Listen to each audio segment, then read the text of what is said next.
သူမရဲ့ဘောင်းမီကိုချုပ်ပြီးအိယာဝင်ဖို့ပြင်ဆင်နေတော့မိုးရွာနေတဲ့ကြားထဲကယောက်ျားလေးတွေကသူမရဲ့အိမ်ပေါ်တက်လာလိမ့်မယ်လို့မမျှော်လင့်ထားဘူးသူတို့ကသတင်းပေါက်ကနေချောင်းကြည့်ရင်ဓာတ်ပုံရိုက်နေကြတာကိုစိတ်လှုပ်ရှားစွာကြည့်နေကြတယ်နောက်တစ်စက္ကန့်မှာအမျိုးသမီးကသူတို့ကိုသတိထားမိပြီးတည်ငြိမ်စွာရှောက်သွားပြီးရုတ်တရက်သတင်းပေါက်ကိုပိတ်လိုက်တဲ့ယောက်ျားလေးတွေကအဲ့ဒီနေရာမှာပဲလဲကျသွားတယ်နောက်တစ်နေ့မှာအမျိုးသမီးကသူမရဲ့အိမ်ကိုပြန်ပြင်ဖို့စီစဉ်နေတယ်ဆိုတာသူတို့ကြားတော့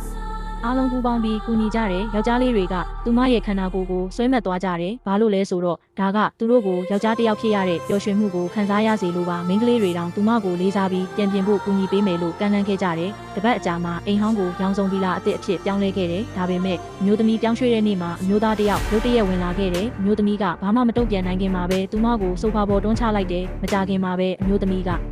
သူ့ကိုနှင်ထုတ်ပြီးအော်ဟစ်လိုက်တယ်။အဲ့ဒီအချိန်မှာခွေးကသူ့ပိုင်ရှင်ကိုအနိုင်ကျင့်နေတာကိုမြင်တော့ခွေးနောက်ကိုအမြန်လိုက်သွားပြီးကြောက်လန့်တကြားနဲ့နောက်ဆုတ်သွားခဲ့တယ်။ဒါပေမဲ့အဲ့ဒီညမှာပဲအမျိုးသမီးကိုရုတ်တရက်လျှို့ဝှက်ဆန်းကျဲတဲ့အမျိုးသားတစ်ယောက်ကလိုက်ဖမ်းခဲ့တယ်။